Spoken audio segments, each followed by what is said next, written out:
जैसा कि इस गांव का नाम है कुश शब्द से उत्पन्न हुआ है।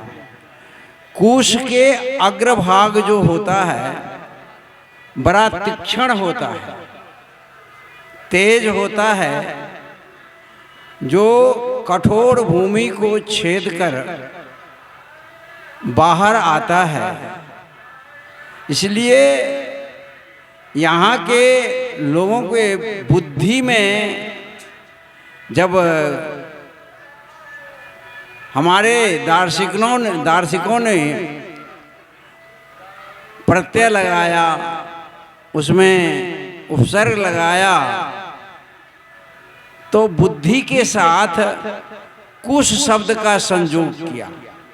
कहा अमुक व्यक्ति का बड़ा कुशाग्र बुद्धि है।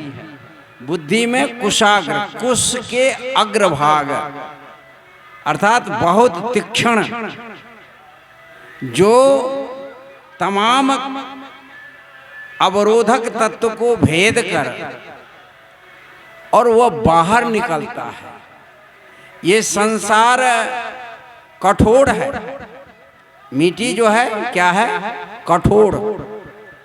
और उस कठोर भूमि को कुश जो क्या करता है? छेद करके बाहर निकलता है और उसका नोक जो है बड़ा तेज होता है।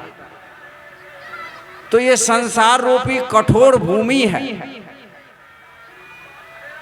जहां पर संसार की कठोरता ही कठोरता आपको दिखाई देगी।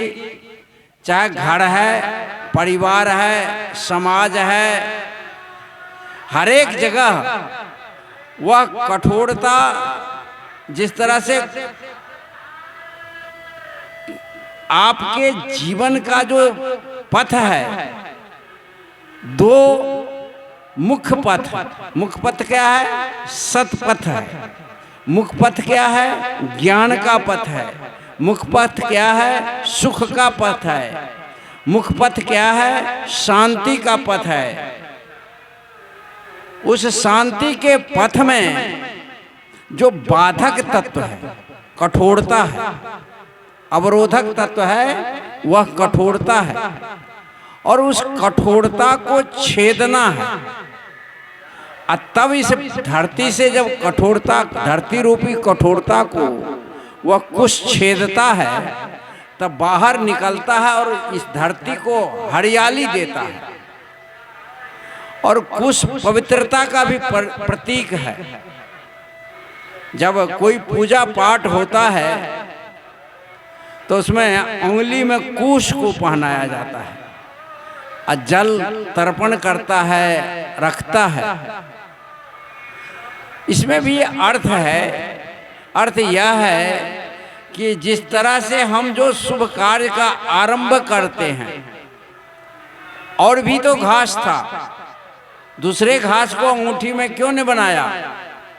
क्योंकि दूसरे घास में उतनी तीक्ष्णता नहीं है, वह मुड़ जाएगा, टूट जाएगा। और जो हम जो शुभ कार्य कर रहे हैं, वह कार्य में बाधक आए और वह बाधा हमको अवरोध ना कर सके, हम अपने लक्ष्य को प्राप्त कर लें। इसलिए कुश का वो बनाता है और उससे संकल्प कराते हैं पंडित जी लोग। अभी यहाँ रामधुनी की शुरुआत किया, कुछ मंत्र कानों में आया, वहाँ भी कुश उंगली में पहनाया गया होगा और अर्पण किया गया होगा। तो ये कुशहा, मैं समझता हूँ कि यहाँ के सभी व्यक्ति की बुद्धि कुशाग्र है, माने तेज है। तेज बुद्धि वाले अपना कल्याण कर लेते हैं। ये अपवाद है कि धान आप रोपते हैं तो धान के बाली होता है, तो बाली में सब दाने में चावल नहीं होता, कुछ में खखड़ी भी हो जाता है, ये बात अलग है। मकई आप खेती किए हैं तो भुट्टा है तो कुछ भोरहा भी हो जाएगा, वो बात अलग है। लेकिन अधिक से अधिक लोग, अधिक से, जैसे दाना में, शीश में अधिक से अधिक धान में जो है चावल रहता है, एक दो ठो खखड़ी उखड़ी होता, उसका गिनती नहीं होता। इसलिए आप लोग चिंता मत करिए, एक आध को खखड़ी उखड़ी होगा तो कोई बात नहीं है, वो भी उसकी शोभा ही बढ़ाता है। जब तक आपके जीवन में, अच्छा एक बात बताइए, सब्जी में मिर्चाई न दे तो सब्जी अच्छी लगेगी? अब मिर्चाई जब देता है ना तो कड़ू लगता है, तो लोग पानी पीता है, टेस्ट आता है। तो थोड़ा सा तीक्ष्णता को बर्दाश्त कीजिए और अपना भोजन ग्रहण कीजिए, है ना। इसलिए बहुत अच्छी बात है हम अपना काम करें। देखिए ये प्रकृति का नियम है, क्या है कि आप जब अच्छा काम करें तो उसमें जब बाधा उत्पन्न हो तो दुख मनाइएगा कि खुशी? बोलिए। आप अच्छे काम कर रहे हैं और उसमें बाधा उत्पन्न हो जाए तो आप दुख मनाओगे कि खुशी बनाओगे? बोलिए। दुख। लेकिन मैं खुशी मनाता हूं, मेरा काम अलग है। मैं दुख मनाता ही नहीं, मेरे जीवन में दुख है ही नहीं, इसलिए हम खुशी मनाते हैं कि वो जो है हम अपने कार्यों में सजग हो जाते हैं, क्योंकि उसमें लापरवाही थी। यदि बाधा ना हो तो हो सकता है कि हमारा काम जो है लड़बड़ हो जाए, ढीला ढाला हो सकता है। लेकिन जब बाधा है तो लोग सावधान हो जाते हैं, नहीं हो जाते हैं? तो मैं समझता हूं कि बाधा उत्पन्न हो तो हम खुशी की बात है। हमको और सावधान कर दिया कि हम एकदम सीधे जाएंगे, है ना। नदी को तैरना है ना, नदी जब तैरेंगे तो पानी का जो रेत आएगा ना, कनियोटा नहीं झुकाएगा, एकदम सीधे। आप देखेंगे पशु, बहुत सारे पशु हैं और वो पशु कितनों, पशु धारा ने तेज धारा है और उसमें पशु को जब तैरता है तो कुछ न कुछ ऐसे टेढ़ा हो जाता है। लेकिन आप लोग जानते हैं कौन सा पशु है कि बिल्कुल सीधे सीधी निकलेगा, कितनों तेज धारा है? बोलिए। सुअर। सुअर बिल्कुल सीधा निकलेगा, है ना। देखिए हर एक जगह गुण है, इसका मतलब यह नहीं है वो सीधे निकलता है, कितनों तेज धारा हो उसको इधर उधर नहीं कर सकता। तो ये जो है तेज धारा को चीरते हुए निकलना है ना। तो ये क्योंकि कबीर साहब ने कहा है कि बुद्धि जो है हमारे जीवन क्षेत्र को प्रभावित करता है, हमारे कर्म क्षेत्र को, हमारे ज्ञान क्षेत्र को, हमारे विचार क्षेत्र को, सभी क्षेत्रों को कौन क्या प्रभावित करता है? बुद्धि। कबीर साहब ने कहा जैसी संगति कीजे लोई तैसी बुद्धि शरीरे हो। जैसी संगति कीजिए लोई, यदि आप अच्छे लोगों की संगति करेंगे तो आपके अंदर अच्छाई आएगा, और यदि बुरे लोगों की संगति करेंगे तो आपके अंदर बुराई आएगी। और अच्छाई और बुराई को क्रियान्वयन करने का कार्य बुद्धि ही करती है, क्योंकि बुद्धि ही मन को प्रेरित करता है और मन इंद्रियों को प्रेरित करता है और इंद्रियाएं काम करके उस कार्य को सफल बनाती हैं। इसलिए नीतिकार ने कहा जादृशिर बुद्धिर्भवति क्रिया भवति तादृशी, जिसकी जैसी बुद्धि होती है उसका कार्य उसी तरह का होता है। और हमारे समाज में भी, गांव में भी, परिवार में भी आप लोग बोलते हैं, रात दिन बोलते रहते हैं, अरे इसको छोड़ो, इसकी बुद्धि ही भ्रष्ट हो गई, नहीं कहते हैं? अर्थात हम तभी गलत कर्म उठाते हैं जब हमारी बुद्धि विकृत होती है, हमारी बुद्धि खराब होती है, तभी हम गलत कर्म करते। कोई भी आदमी गलत कर्म, पाप कहाँ है, पुण्य कहाँ है? मैं थोड़ा सा अंतर बताता हूं। यदि आप द्वेष में सत्संग करते हैं,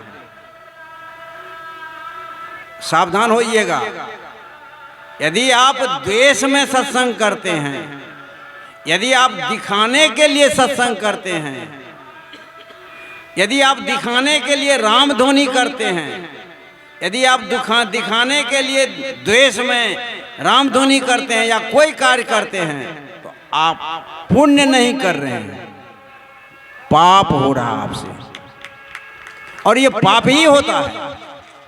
इसलिए कभी भी द्वेष में कार्य नहीं करना। कोई जिसका काम जो है वो करता है, उसके प्रति बुरी भावना भी नहीं रखना। क्यों? एक दूसरा उदाहरण मैं देता हूं। आप लोग कृषक हैं, गाय और भैंस पालते होंगे। कभी आपकी गाय या आपकी भैंस पानी में गया, या कभी कभी इस जंगल में भी चरने लगता है, तो दो प्रकार के जोंक होता है। एक पानी में रहने वाला जोंक होता है, एक जंगल में भी जोंक होता है जो ठेंगी जोंक कहता है। तो कभी कभी जंगल वाला भी ठेंगी जोंक, मान ले पानी नहीं है तो गाय या भैंस के थन में लग जाता है, तो वो थन में से क्या लेता है? दूध लेता है कि खून लेता है? क्या लेता है? खून। उस गाय के थन जो है दूध से भरा हुआ है, संध्या के समय हो गया, अब जो है वो बच्चा को पिलाना चाह रही है, थन भरा हुआ है दूध से, 5 लीटर दूध है उसके थन में, लेकिन वो ठेंगी जोंक या पानी में चला गया था पानी वाला जोंक उस थन से खून ही पीता है, दूध नहीं पीता है। तो अब दूसरा प्रश्न आप लोगों के साथ है, तो क्या उस थन से जो जोंक खून पिया, खून लिया, और आप किसान हैं, तो क्या उस थन से, गाय के थन से या भैंस के थन से खून निकालिएगा कि दूध निकालिएगा? हैं? दूध लीजिएगा ना, खून नहीं लीजिएगा। इसलिए जोंक का काम था खून लेना, खून पीने दो। आप किसान हो, आप धर्म के मार्ग पर चलते हो, आप धर्म के मार्ग पर चलते हो, आप दूध पियो। बैर त्यागो, विरोध त्यागो, प्रसन्नता को ग्रहण करो। हम प्रसन्नता को ग्रहण करते हैं। हमारे अप्रसन्न होने से दुख हम ही को होगा। व्यक्ति आज दुखी होता है, कहीं कुछ होता है, कुछ तो लाभ होगा। अरे बाजा वाला को पैसे मिलेगा, फायदा तो हुआ, कहीं ना कहीं तो लाभ मिल रहा है। कुछ लोग को भोजने मिलेगा, रोजी रोटी मिलेगा, कुछ तो होगा, कुछ न कुछ होगा, उसका पॉजिटिव पार्ट। इसलिए जीवन को हमेशा आनंद में रखो। जीवन को मैं क्या कहा? आनंद में रखना, सुख में नहीं। सुख में यदि रखा तो दुख आएगा, और दुख में रखा तो सुख आएगा। दुख और सुख के झूला पर झूलता है। लेकिन आप कबीर के बेटा हैं, कबीर के बेटा सुख और दुख पर नहीं झूलता, तब सुख दुख से ऊपर उठता है जहां आनंद है। आप लोग पद सुने होंगे, कबीर साहब का पद है कि संतो सहज समाधि भली है, संतो ये सहज समाधि भली है, गुरु प्रताप भय जा दिन ते सुरतिन अंत चली है। जहां जहां जाऊं सोई परिक्रमा, जो कछु करो सो पूजा। अब देखो, जो कछु करो वह पूजा हो जाए। कैसे? भावना से ही न पूजा होती है, भावना से पाप होता है, भावना से पुण्य होता है। जो कछु करो सो पूजा, गृही वन खंड एक कर जानो, भाव मिटाओ दूजा। आँख न मुंदो कान न रुंधो, काया कष्ट न डारो, खोल नयन हंसी हंस पहचानो, सुंदर रूप निहारो, शब्द निरंतर मन माराते, मलिन वासना त्यागो, उठत बैठत कबहु न बिसरे, ऐसी तारी लाओ। कहे कबीर यह उन मुनि रहनी, सो प्रकट कर गाई। और अब आगे आया, सुख दुख से एक परे परम पद। देखिए, दुख और सुख से एक परे पद है, दुख सुख से एक परे परम पद, सो पद है सुखदायी। इसलिए हम सुख को खोजेंगे तो हमारे जीवन में दुख कभी छोड़ेगा नहीं। कबीर साहब ने स्पष्ट किया है, क्योंकि सदगुरु कबीर साहब ही इस धरती पर एक ऐसे सदगुरु हुए जो सत्य का उपदेश किए हैं, दूसरा कोई सत्य का उपदेश नहीं किए हैं। अंश मात्र में सत्य का उपदेश, अंश जरूर किए हैं, थोड़ा थोड़ा, लेकिन पूर्ण संत का उपदेश, पूर्ण सत्य को बताने वाला यदि धरती पर कोई हुआ जो विज्ञान से, तर्क से, बुद्धि से, किसी से सदगुरु कबीर साहब की बात नहीं कटती है। क्यों? क्योंकि वह सत्य से अनुप्राणित है, क्यों कि वो अनुभव गम्य है। इसलिए कबीर साहब कहते हैं, दुख सुख से एक परे परम पद, सो पद है सुखदायी। जहां दुख नहीं है, सुख भी नहीं है, क्योंकि निश्चित है जहां दुख होगा वहां सुख होगा ही, क्योंकि एक जैसा प्रकृति नहीं रहती। क्योंकि सुबह हुई थी ना, आज शाम हो रही ना, अभी रात्रि होगी, दिन था, दिन और रात होना ही है, दुख और सुख होना ही है। यह परिवर्तनशील है। गाड़ी के चक्र को देखिए, चक्र माना चक्का, जो नीचा होता है वो ऊपर आता है, जो ऊपर होता है वो नीचा जाता है। ये तो जीवन चक्र है, और इस जीवन चक्र में वही आदमी पिसता है जो अज्ञान दशा में होता है, जो मोह दशा में होता है, जो अज्ञान दशा में होता है, जो मोह दशा में होता है। इस जीवन के चक्र में वो पिसाता रहता है, और वह दुख और सुख के झूला पर झूलते रहता है।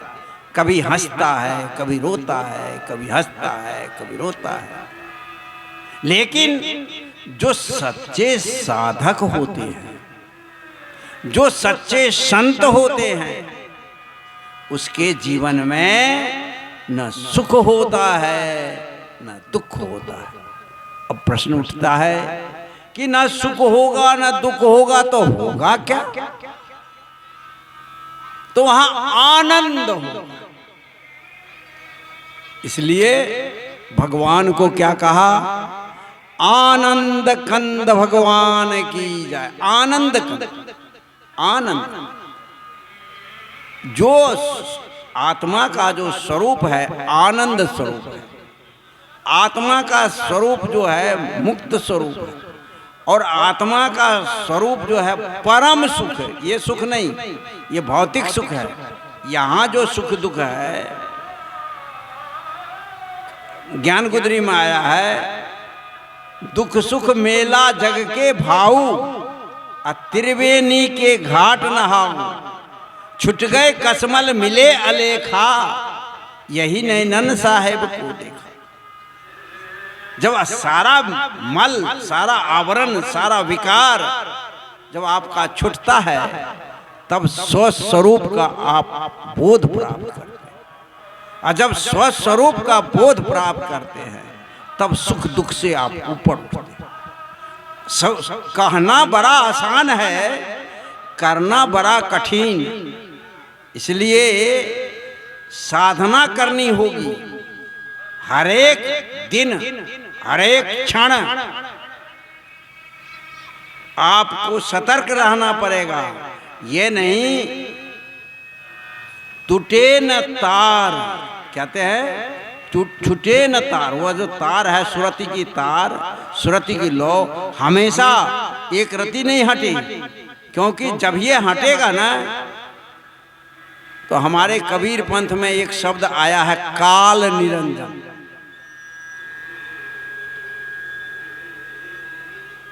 क्या आया है? काल निरंजन।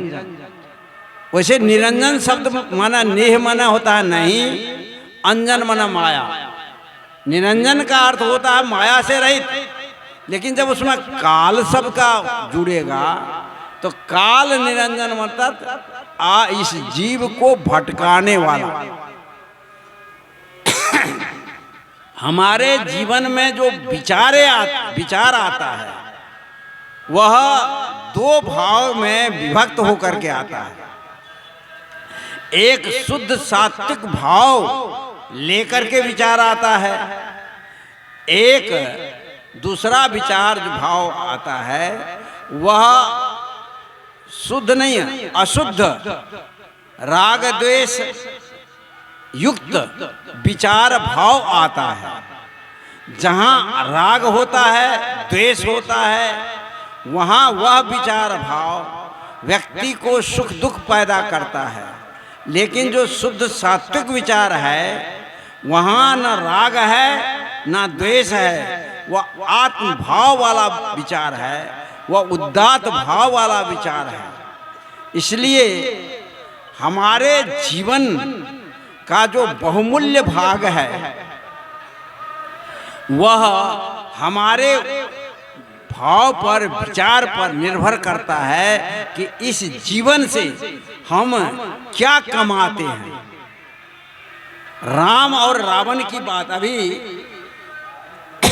भगवान राम के अयोध्या में प्रतिमा का स्थापना करके प्राण प्रतिष्ठा करेंगे। जो त्रेता में राम हुए थे, और उसी त्रेता में रावण भी हुआ था। अब राम रावण की बात आई तो दो बात हमें यहाँ सामने आया, मैं रख सकता हूँ प्रसंग अनुसार। तो वह जो है राम त्रेता में आए, लेकिन हमारे ही अंदर वह राम और रावण तो चला गया, तो क्या आज राम और रावण है कि नहीं? हमारे ही अंदर राम है और हमारे ही अंदर रावण भी है। हमारे ही अंदर रावण है। जब हम अहंकार में होते हैं, जब हम दूसरे को नुकसान करते हैं, तब हमारे अंदर रावण का भाव आता है ना। आया है पद में, मन रावण को मार तन का दशहरा जीता। तन का जो दशहरा है अर्थात दसों इंद्रियों पर तब हम विजय प्राप्त करते हैं जब मन रूपी रावण मरता है। और मन रूपी रावण कैसे मरेगा? हम मन के अनुसार चलते हैं। यहाँ जितने लोग बैठे हैं, अब इसमें से मन के अनुसार कितने आदमी चलते हैं और कितने आदमी अपने मन को अपने अनुसार चलाते हैं, यही फर्क है। यदि मन के अनुसार आप चलोगे तो दुख होगा, सुख होगा, हानि होगी, लाभ होगा। यदि मन आपके अनुसार चलेगा तो आपके पास ना सुख होगा, ना दुख होगा, ना हानि होगी, ना लाभ होगा। अब कहेंगे कि भाई दुख सुख तो थोड़ा समझे, हानि लाभ नहीं समझ पाए। अब हानि लाभ इसलिए कि यह चेतन तत्व जो है, आत्मा जिसको हम कहते हैं, वो असंग है, वह निर्विकार है, वह सुख दुख हानि लाभ जन्म मरण सबसे परे है। जब तक इस बात को नहीं समझिएगा तब तक आप हानि लाभ से ऊपर नहीं उठ सकते, दुख सुख से ऊपर नहीं उठ सकते।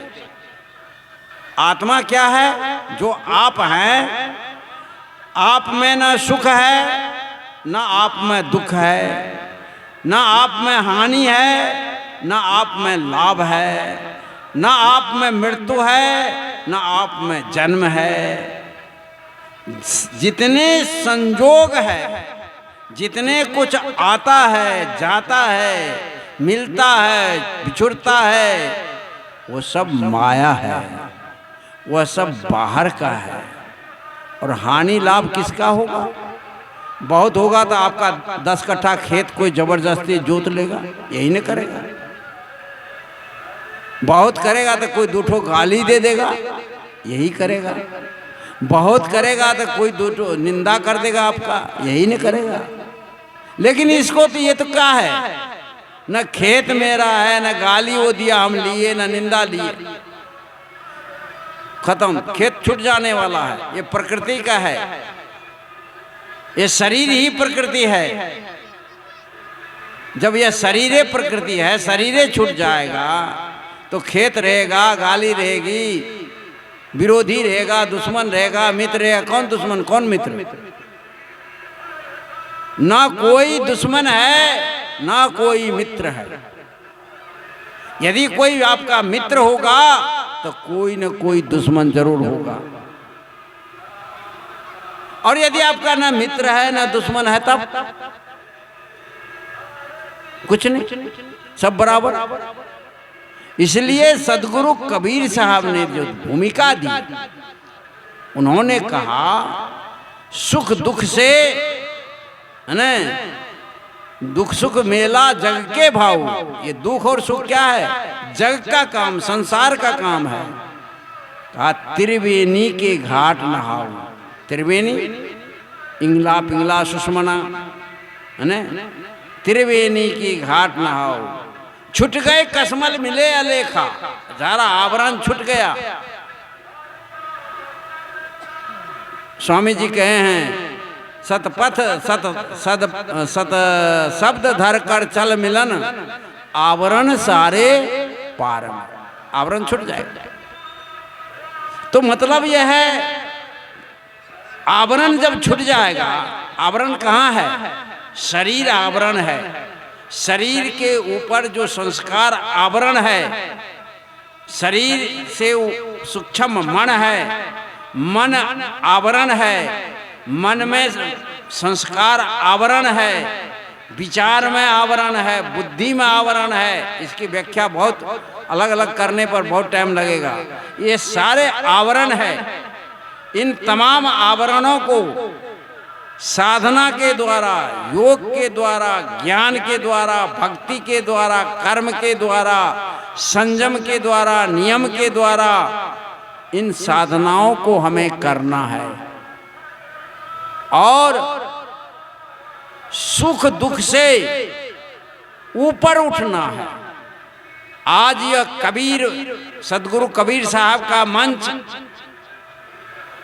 आज सुख दुख से आपको ऊपर उठाता है।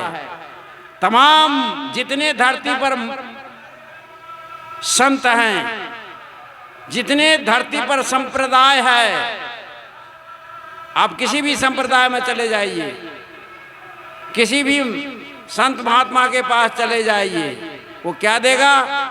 आपको सुख देगा, बेटा देगा, बेटी देगा, धन देगा, केस मुकदमा जिताएगा, फलना करेगा, चिलना करेगा, संसार के प्राणी पदार्थ से संबंधित आपको देगा। आप वहां सुख लेने के लिए जाते हैं, लेकिन ये सदगुरु कबीर साहब का मंच, ये सदगुरु कबीर साहब का सच्चा ज्ञान आज आपको कुशा के धरती पर जो आपके बुद्धि जो कुशाग्र है, जो तीक्ष्ण है, जो माया को भेद देता है, जो कठोरता को चीर देता है और उस सत्य रूपी ज्ञान को प्राप्त करने के लिए आज इस कड़ाके के ठंड में यहाँ उपस्थित है।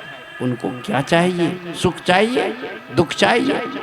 अरे सुख दुख पर तो संसार के लोग जोड़ता है, सुख दुख में तो सारा जीव जगत जोड़ रहा है। हम तो मनुष्य है, आप मनुष्य है और सदगुरु कबीर साहब के भक्त। इसलिए यह मंच आज आपको सुख दुख से परे जो आनंद की अवस्था है, जो मोक्ष की अवस्था है, उसको देने के लिए आया। उस अवस्था को प्राप्त करें और उसको प्राप्त करने के लिए सब पर अंकुश लगाना पड़ेगा।